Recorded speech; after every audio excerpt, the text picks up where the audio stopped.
은혜로운 찬양 하나님께서 기뻐 받으실 줄로 믿습니다. 할렐루야. 오늘도 하나님 앞에 나온 우리 사랑하는 모든 더사랑교회 성도들과 그 가정 가운데 하나님이 주시는 복과 은혜가 넘쳐나기를 주님의 이름으로 축복합니다. 어떤 성도가 성지순례를 가게 되었습니다. 성지순례 일정 가운데 출애굽 일정 이집트를 순례하게 됩니다. 이집트를 여행하던 중에 그곳에서 한 이집트 사람이 관광 가이드로 나와서 이 일행을 안내하게 되었습니다. 이집트 사람인 가이드가 그 모든 일정 가운데 함께 동행하게 된 것이죠. 이 성도가 여행 기간 중에 가이드와 자주 이야기를 하게 되었고, 특별히 그 가이드와 친한 관계를 맺게 되었습니다. 어느 날 이 사람이 이제 이 가이드를 바라보면서 혹시나 하는 마음에 복음의 이야기를 들려주게 됩니다.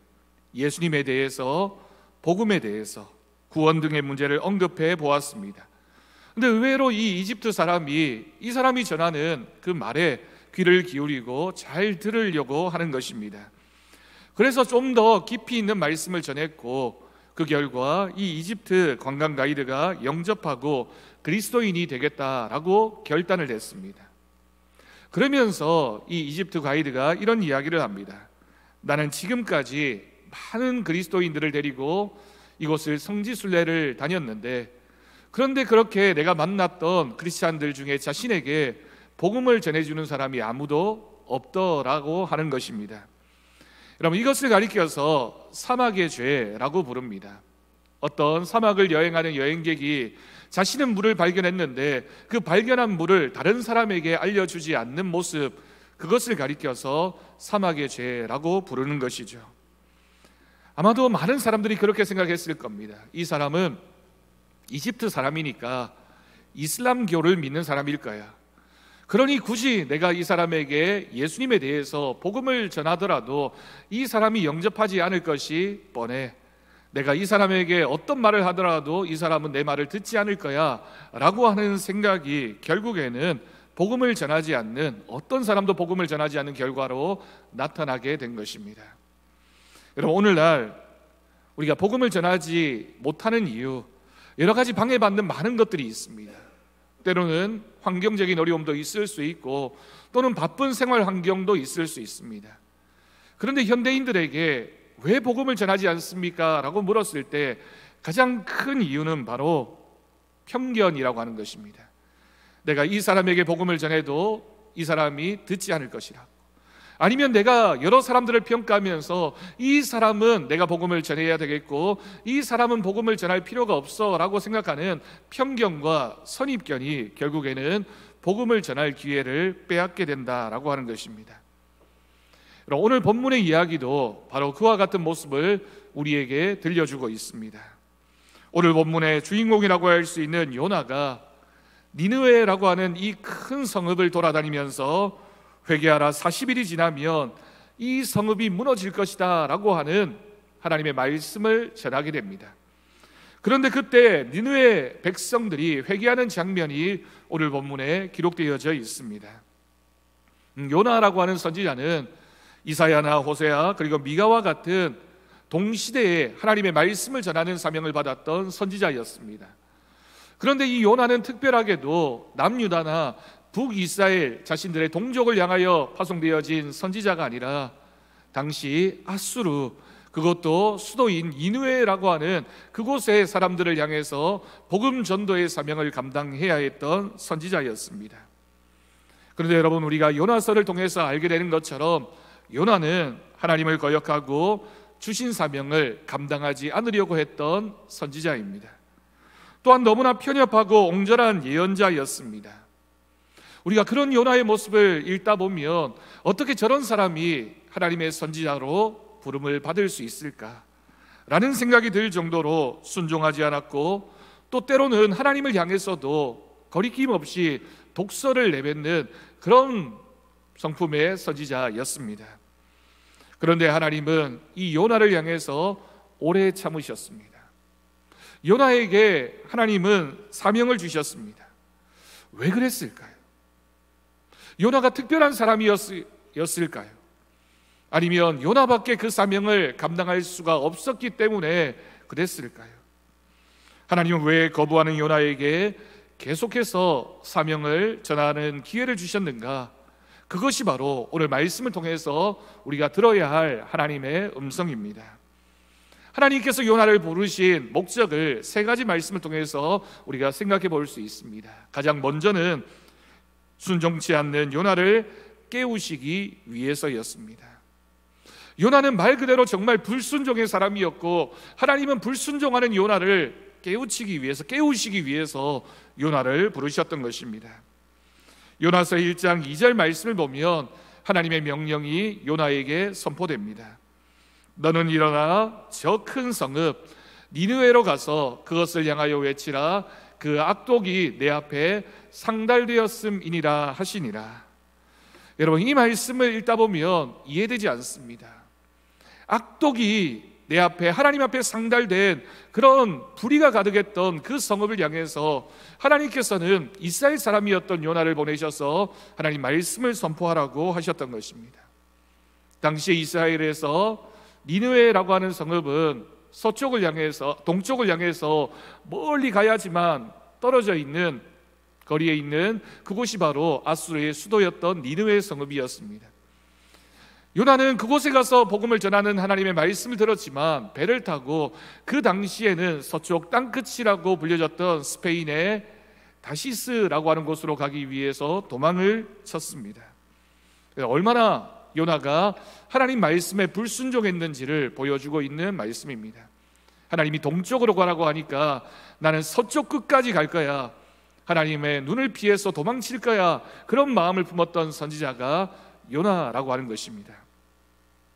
또한 요나서 4장 2절과 3절 말씀을 보면 니느웨를 향했던 하나님의 심판이 멈추게 되자 하나님을 향해서 불평했습니다.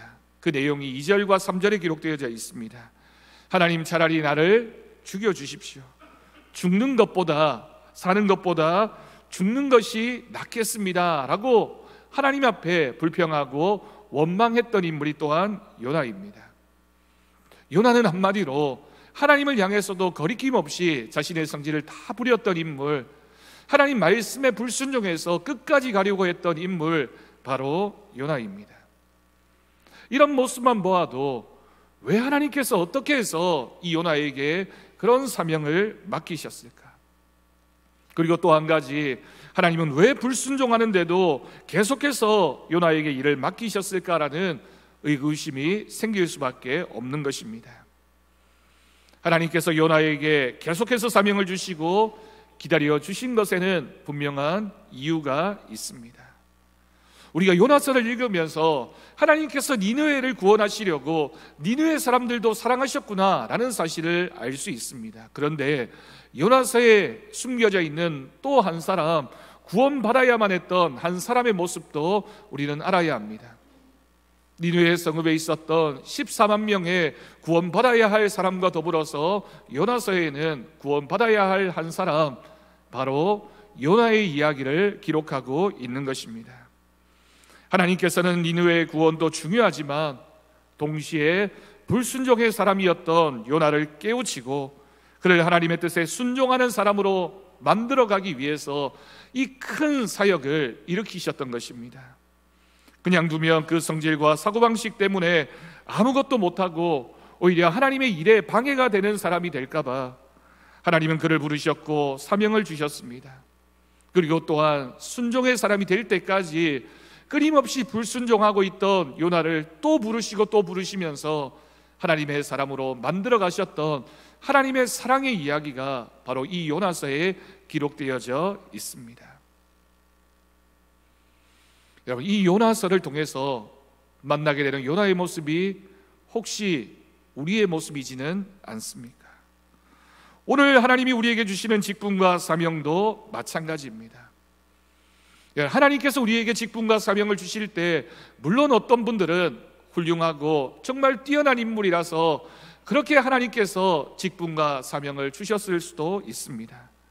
하지만 반대로 하나님께서 직분과 사명을 주실 때 가만두면 주의 일을 하지 않고 하나님의 뜻에 순종하지 않기 때문에 제멋대로 사니까 하나님은 우리에게 하나님의 일을 주시면서 감당하라고 말씀하시는 것입니다.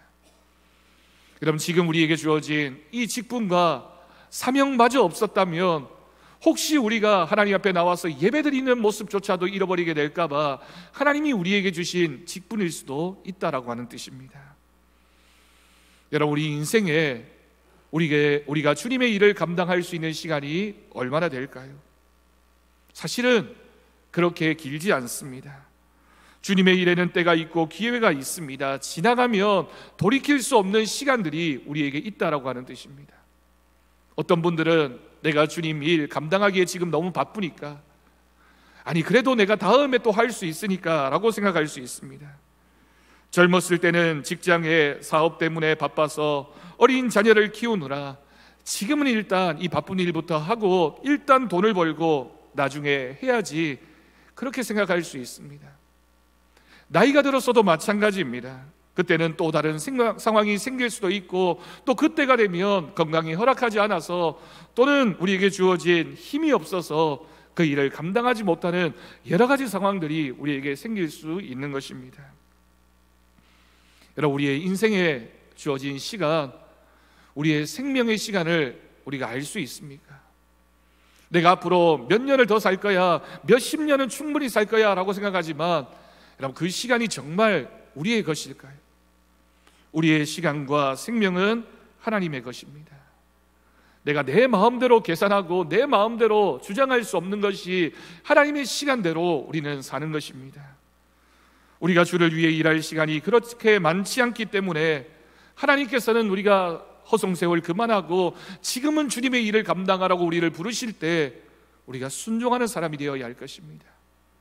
지금 내가 미뤄두고 도망친다고 해서 다음에 기회가 주어지는 것이 아니라, 지금 내가 하나님의 부름을 받았을 때, 지금 하나님께서 나에게 요청하실 때 그 주어진 사명을 충성으로 감당하는 우리 더사랑교회 모든 성도들이 될 수 있기를 간절히 바랍니다.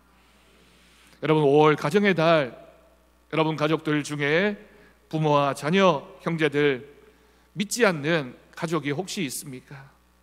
그들에게 복음을 전할 수 있는 시간이 여러분 우리에게 얼마나 남았을까요? 우리 가족 중에, 우리가 사랑하는 이웃들 중에 믿지 않는 그 사람을 바라보면서 우리에게 얼마만큼 그 사람을 향한 복음 전도의 시간이 남아있는지를 여러분 한번 떠올려 보십시오. 우리 자녀가 아파트 베란다 난간에 앉아 있다라고 한번 생각해 봅시다. 문이 활짝 열려 있습니다. 손으로 붙잡고는 있지만 그 난간에 앉아 있다가 언제 그 난간에서 떨어질지 모르는 위급한 상황입니다. 자칫하면 그 손 놓쳐버리면 또는 흔들리기라도 하면 떨어질 것이 분명한 상황입니다. 10대 자녀라면 어떻게 할까요? 한창 부모님 말 안 듣는 녀석인데 내가 말한다고 되나? 여러분, 그렇게 포기해버리실 겁니까? 20대 자녀라면 어떻게 할까요? 저만큼 자랐으니 그래도 저 녀석이 대학 다니는데 자신의 앞가림은 스스로 해야지, 그냥 방치해버릴까요? 30, 40대라면 여러분 어떻습니까? 저 정도 나이가 되었으니 이제 부모가 간섭한다고 되나? 자기 인생 자기가 살아야지, 그럼 그냥 내버려 두시겠습니까? 50대 이상의 자녀라면 우리가 포기할 수 있습니까? 여러분, 자녀의 나이가 어떻게 되었든, 자녀가 우리보다 얼마나 똑똑하고 아니 좋은 대학을 나왔든 더 많이 안다 하더라도 우리 자녀의 생명에 걸린 일이라면, 그 자녀의 생명을 우리가 붙잡아야 한다면 여러분, 우리가 어떻게 해서든지 그 자녀의 손을 붙잡아야 하고 그 생명을 구하기 위해서 애쓰는 것, 너무나 당연한 부모의 모습이지 않겠습니까? 당장 그곳에서 내려오게 해야 합니다. 자녀만이 아니라 우리 가족 중에 누군가가 그런 모습이라면 우리가 어떤 방법을 써서라도 그 사람을 구원해내야 하지 않겠습니까? 여러분, 자녀의 영혼과 자녀의 영적인 생명을 구원하는 일은 가장 1차적으로 전적인 부모의 사명이며 책임입니다. 우리에게 그 사명이 주어졌다, 우리 부모님들에게 그 사명이 있다라는 사실을 여러분 꼭 잊지 않고 하나님이 주신 사명을 깨달아 하는 오늘 이 말씀을 듣는 우리 모두가 될 수 있기를 간절히 바랍니다. 두 번째로 하나님께서 요나를 부르신 것은 옹졸하고 편협한 요나를 깨우치기 위함이었습니다. 여러분, 요나서를 읽어보면 다시스로 가는 배를 탔다가 배가 파손하게 됩니다. 여러분, 그 배에 탔던 많은 사람들 중에 그 배를 파손하게 된 책임이 누구에게 있습니까? 요나 때문입니다. 그리고 니느웨가 망하지 않자 하나님을 향해서 대들었던 사람, 하나님 차라리 죽여달라라고 하나님 앞에 외쳤던 인물이 누구입니까? 바로 요나였습니다. 그리고는 박넝쿨이 시들었다고 차라리 날 죽여주십시오라고 한 사람이 또한 누구입니까? 그 사람도 바로 요나였습니다. 여러분, 결국 우리가 요나서에서 만나게 되는 모든 문제의 핵심에 바로 요나가 있다라는 사실을 알게 됩니다. 저들은 안 됩니다. 저 사람들은 안 될 것입니다. 아니, 저 사람들은 안 돼야만 합니다. 이렇게 정해놓고 하나님의 일을 가로막고 있었던 사람이 바로 요나였습니다. 하나님은 사랑하고 계시는데, 하나님은 니느웨 사람들을 구원하기를 원하고 계시는데, 그들에게 복음을 전해야 했던 요나가 가장 앞서서 하나님의 일에 방해가 되고 있었다라는 사실을 우리는 기억해야 할 것입니다. 하나님은 그랬기 때문에 이런 요나를 깨우치고 그의 옹졸하고 편협한 마음과 믿음을 바로잡기 위해서 그를 부르셨습니다. 내버려 두면 그 편협한 생각 때문에, 그 옹졸한 성품 때문에 하나님의 일을 가로막는 저주받은 사람이 될까봐 하나님은 끊임없이 요나를 부르셨던 것입니다. 오늘날에도 저 사람은 틀렸어, 난 할 수 없어, 저 사람은 교회 다닐 만한 사람이야, 저 사람은 교회 다녀서는 안 되는 사람이야, 내가 복음을 전하면 저 사람은 응답할 거야, 저 사람은 끝내 거절할 거야, 그런 판단을 혹시 우리가 하고 있지는 않습니까? 하나님이 우리에게 주신 감동, 하나님이 우리에게 음성을 들려주시는데 제멋대로 판단을 해서 내가 하나님의 일에 방해가 되고 있는 그런 사람이지는 않습니까? 그 사람이 바로 오늘 본문의 요나이기도 하고, 혹시 우리가 요나와 같은 마음을, 편협하고 옹졸한 마음을 가지고 있다면 그 사람이 오늘 바로 내 모습일 수 있습니다. 사람의 생각으로는 불가능할 것 같고, 이런 일은 없는 일이라고 판단되어도 하나님의 생각과 우리의 생각은 얼마든지 다를 수 있다라고 하는 것이 성경에 얼마나 수없이 많이 기록되어진 이야기인지 모릅니다. 이사야서 55장 9절 말씀입니다. 이는 하늘이 땅보다 높음같이 내 길은 너희의 길보다 높으며 내 생각은 너희의 생각보다 높음이니라. 인간이 아무리 지혜롭다고 해서, 인간이 아무리 많은 경험을 했다고 해서 하나님의 생각, 하나님의 계획보다 더 앞서서 판단하고 결정하는 것, 여러분, 그것은 바로 하나님의 길을 막아서는 저주받은 사람의 모습일 수밖에 없습니다. 사람이 하나님보다 앞서 판단해서는 안 될 것입니다. 하나님이 하실 수 있는 일을 내가 안 된다고 할 수 없습니다.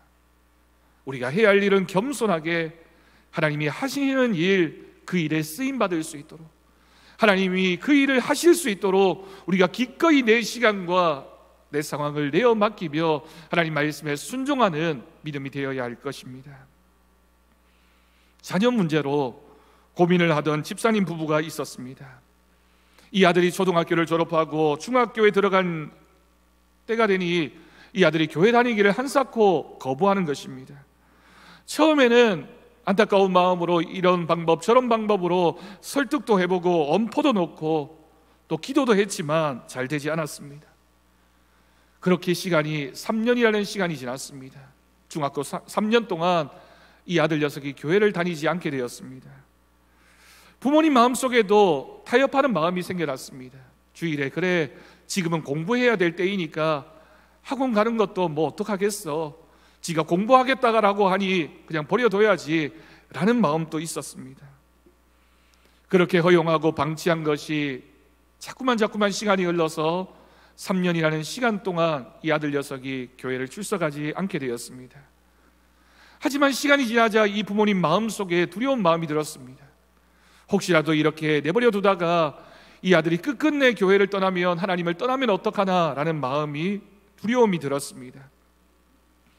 또 한편으로는 저러다 고등학교에 가면 지가 그래도 어렸을 때부터 주일학교 때부터 교회를 다닌 녀석인데 나이가 들면 교회에 오겠지 생각뿐 전혀 그럴 기미가 보이지 않습니다. 고민은 되었지만 어떻게 할 수도 없고 믿음이 강요한다고 되나라는 생각도 들고 그렇게 자꾸만 시간이 흘러갑니다. 그런데 어느 날 헌신예배 강사로 오신 목사님이 재미있는 예화를 말씀하시면서 자녀의 생명을 구원하지 않는, 자녀의 생명을 책임지지 않는 부모에 대해서 질책하는 하나님의 음성을 듣게 됩니다. 이 집사님 내외가 마음이 너무 찔렸습니다. 내가 주일학교 교사를 하고 있는데 정작 내 자녀는 교회를 출석하고 있지 않구나. 내가 전도대로 전도하고 있는데 정작 내 자녀는 주일날 교회에 오고 있지 않구나라는 마음이 너무나 찔림의 마음으로 들었습니다. 그러면서 이 두 부부가 함께 마음을 정하게 됩니다. 그 아들 녀석과 약속을 했습니다. 지금부터 지금 받고 있는 용돈과는 별개로 주일에 교회에 와서 네가 예배에 참석하게 되면 매 주일마다 내가 5만 원을 주겠다. 그런데 예배에 오는데 지각하지 않으면 거기에다가 2만 원을 더해 주겠다. 그리고 주일 오후에 전도사님과 연락을 해서 네가 주일날 설교를 잘 들었다라고 전도사님이 인정해 주면 거기에다가 3만 원을 더해 주겠다라고 약속을 했습니다. 이 아들이 생각해 보니 매주 10만 원을 쉽게 받을 수 있겠구나라는 생각이 든 겁니다. 그날부터 이 아들이 예배에 지각하지 않았습니다. 매주 출석했을 뿐만이 아니라 예배 드릴 때에도 집중해서 내가 잘 듣고 있는 걸 전도사님에게 보여주어야지 라고 생각을 했고, 그렇게 3년이 지났습니다. 고등학교 3년 동안 부모님의 지출이 얼마였을까요? 한 주에 10만 원이면 1년이면 520만 원, 3년이면 1560만 원이라고 하는 돈이 들게 됩니다. 1560만 원을 자신의 아들에게 주었습니다. 그리고 무엇을 얻었을까요? 고등학교 3년 열심히 신앙생활한 이 아들이 대학에 가고 청년부에 가서도 믿음 생활 열심히 하게 되었습니다.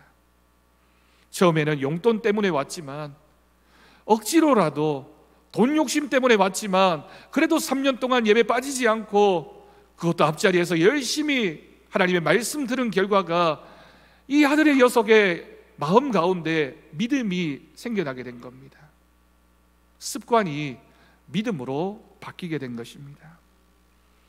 1,500만 원 그 돈이 아들의 생명을 구하게 되었습니다. 여러분, 무엇이 더 가치가 있을까요? 어떤 분들은 그런 생각도 하실 수 있습니다. 돈과 믿음을 바꿀 수 있느냐?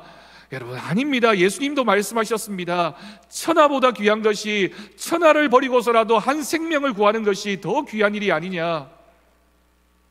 아들에게 준 1,500만 원이 아까운 것이 아니라 그렇게 해서라도 내 아들의 생명을 구원해야 되겠다라고 작정했던 그 부모님의 간절한 마음과 기도가 그 아들의 영혼을 구원한 것이 아닙니까? 혹시 지금 이 자리에 자녀를 사랑하며 자녀를 위해 기도하고 있는 부모님이 계시다면 여러분, 꼭 기억하십시오. 자녀가 아니더라도 내 사랑하는 남편, 내 아내, 그리고 우리의 부모님, 우리 가족 중에 믿지 않는 그 가족이 있다면 여러분, 우리가 그 가족들을 어떻게 바라보아야 하겠습니까? 우리 자녀에게 영원한 생명보다 더 귀한 것은 없습니다. 부모님이 포기하면 그 자녀를 책임지는 사람은 아무도 세상에 없습니다. 가족 중에 우리 가족의 영혼을 포기해버리면 여러분, 이 세상에 누구도 그 사람을 향하여 복음을 전할 수 있는 사람이 없다라는 사실을 우리는 기억해야 할 것입니다. 마지막 세 번째, 생명을 건지는 것은 하나님이 행하시는 일이라는 것을 요나에게 가르쳐 주기 위함이었습니다. 여러분, 니느웨 사람들은 역사서에서 보면 정말 포악하고 정말 난폭한 잔인했던 백성들입니다. 그들이 이스라엘과 원수였습니다. 아수르가 이스라엘을 침략해서는 산채로 사람을 매장하기도 하고 가죽을 벗겨가면서 고통을 주었던 그런 악랄했던 민족이 바로 아수르 니느웨 성읍의 사람들이었습니다.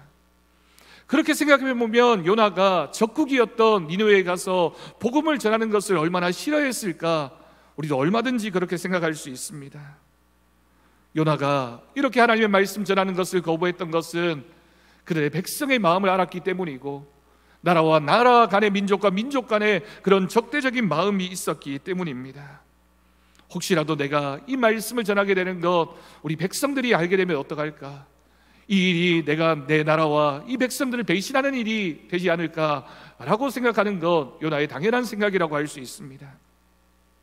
요나도 이처럼 이런 생각이 들었기 때문에 이런 판단으로 순종하기 어려웠던 것입니다. 그러나 여러분, 본문 4절과 5절 말씀을 보면 요나가 사흘 동안 걸을 만큼 큰 성이었던 그 니느웨에서 하루 동안만 외쳤는데도 모든 니느웨 사람들이 회개하고 돌이키는 역사가 나타나게 됩니다. 심지어 백성들의 그 회개하는 모습을 보고 왕조차도 굵은 베옷을 입고 제 위에 앉아 금식을 명하고 회개를 하게 되었습니다. 무슨 말일까요? 적대국 간의 관계이고, 이 일이 어떻게 일어날 수 있을까 누구도 예상하지 못했던 일이지만, 사람의 생각은 도저히 불가능해 보여도 하나님의 방법은 다를 수 있다라고 하는 것을 알려주는 것입니다. 선지자 한 사람이 그 큰 성읍에 가서 하루 동안 다니면서 복음을 외친다는데 그게 무슨 효과가 있을까? 그리고 회개하고 돌이키는 것은 하나님의 방법이니, 하나님을 믿는 그 믿음이 있다면 그렇게 순종해야만 했던 한 선지자, 그 선지자의 외침을 통하여 하나님의 크신 역사가 나타났음을 여러분 꼭 기억할 수 있기를 바랍니다. 네, 우리가 복음을 전할 때, 우리가 복음을 전하기로 마음을 먹었을 때 사실 불가능해 보일 수 있습니다. 안 될 것만 같습니다. 그러나 우리가 믿음으로 고백하는 것은, 복음의 역사는 하나님의 역사입니다. 죄인이었던 우리가 하나님을 영접하고 하나님이 주신 사명을 감당하게 된 것도 얼마나 큰 기적입니까? 우리도 이렇게 하나님 앞에 나와서 예배드리게 된 것, 하나님의 큰 기적이라면, 하나님께서 나를 사용하셔서 한 영혼을 구원하게 하시는 것, 하나님의 방법이고 하나님의 기적인 줄로 믿습니다. 어느 동네에서 제일 망나니로 굴던 술주정뱅이가 있었습니다. 이 사람이 항상 만취해 있었고, 심지어는 부인을 때리고 가족을 학대하는 사람이었습니다. 그러나 어느 날 우연스럽게 자기 부인의 권고로 기도원에 놀러를 가게 됩니다. 너무 무덥고 힘든 날 공짜 밥을 준다고 하니까 피서라도 가자라는 그런 마음으로 기도원에 갔던 것입니다. 밥을 먹고는 기도원 이쪽 저쪽을 다 둘러보다가 집회를 하던 장소 예배당에 들어가게 됩니다. 예배당 앞에 가서 이것저것 만지면서 여기는 뭐 하는 데인가, 왜 사람들이 여기 와서 예배를 드리지 라고 생각하고 있을 때 마침 집회가 시작되어졌습니다. 많은 사람들이 우르르 그곳으로 들어오니까 꼼짝없이 제일 앞자리에 앉아서 예배를 드리게 되었습니다. 나가는 것을 포기하고 그래도 여기가 제일 시원한 곳이니 그냥 앉아 있어 보자, 그런 마음이 들었던 것이죠. 그런데 그날 그 강사 목사님이 설교 본문으로 택하신 본문이 탕자의 비유였습니다. 그러면서 이 목사님이 재미있게 설교를 전하기 위해서 우리 한번 극을 재현해보자, 탕자의 이야기를 한번 만들어보자라고 하시고는 제일 앞자리에 앉아 있었던 그 술주정뱅이 남편을 나오라고 했습니다. 그리고 그 사람에게 탕자의 역을 맡기면서 퍼포먼스를 진행하게 됩니다. 이 사람이 들어보니 그 탕자가 지금 보여주고 있는 술 먹고 방탕한 모습, 내가 제일 잘하는 모습이고 평소의 모습이니 그냥 한번 우스꽝스럽게라도 해보자 라는 마음으로 시작을 했습니다.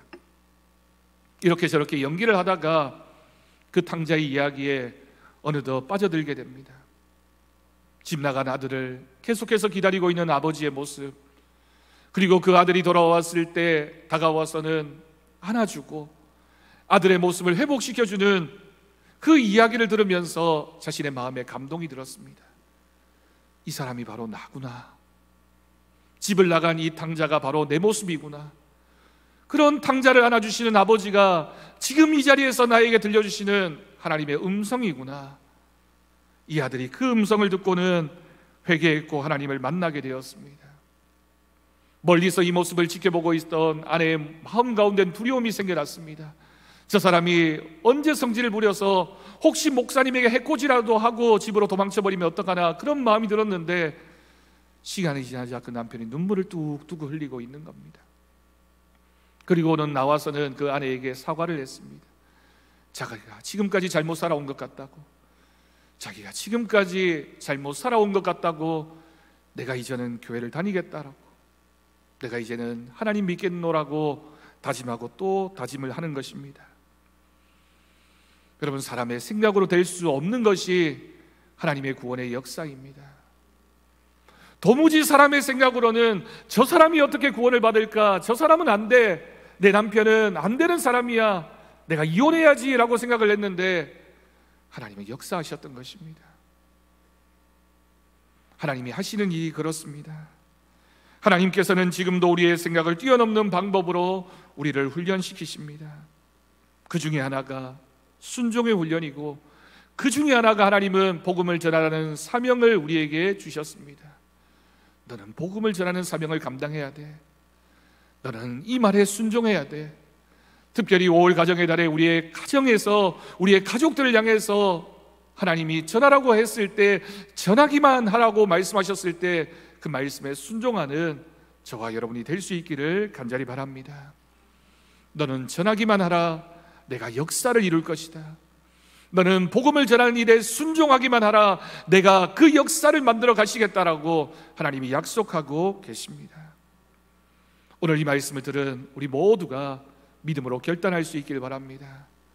하나님이 우리에게, 우리의 가족을 향해서, 우리의 이웃을 향해서, 내 친구를 향해서 너는 복음을 전하라고 말씀하시고, 우리가 그 말씀에 순종하면 하나님께서 크신 역사를 만들어 가실 줄로 믿습니다. 오늘 우리가 결단하고 하나님 말씀에 순종하기 시작할 때 하나님의 크신 역사가 우리 더사랑교회 모든 성도들과 성도들 가정 가운데 하나님의 은혜로 채워지기를 주님의 이름으로 간절히 축원합니다. 기도하겠습니다. 하나님 아버지, 감사합니다. 하나님, 우리가 혹시 요나처럼 하나님이 주시는 명령을 대하고 있지는 않습니까? 하나님 말씀에 불순종하고 하나님 말씀을 거부하고 저 사람은 안 돼, 저 사람은 안 될 거야 라고 생각하고 있지는 않습니까? 하나님, 우리가 우리의 가정 안에서, 우리의 이웃과의 관계에서, 우리 직장에서 하나님 말씀에 순종해서 전하기만 하게 하여 주옵소서. 하나님이 역사하여 주실 줄로 믿습니다. 하나님 말씀에 순종했을 때 하나님의 크신 은혜가 우리 가운데 나타나게 될 것을 믿습니다. 그 믿음으로 주신 사명 감당하는 우리 모두가 되게 하여 주옵소서. 우리 주 예수님의 이름으로 기도드립니다. 아멘. 감사 찬송 510장 함께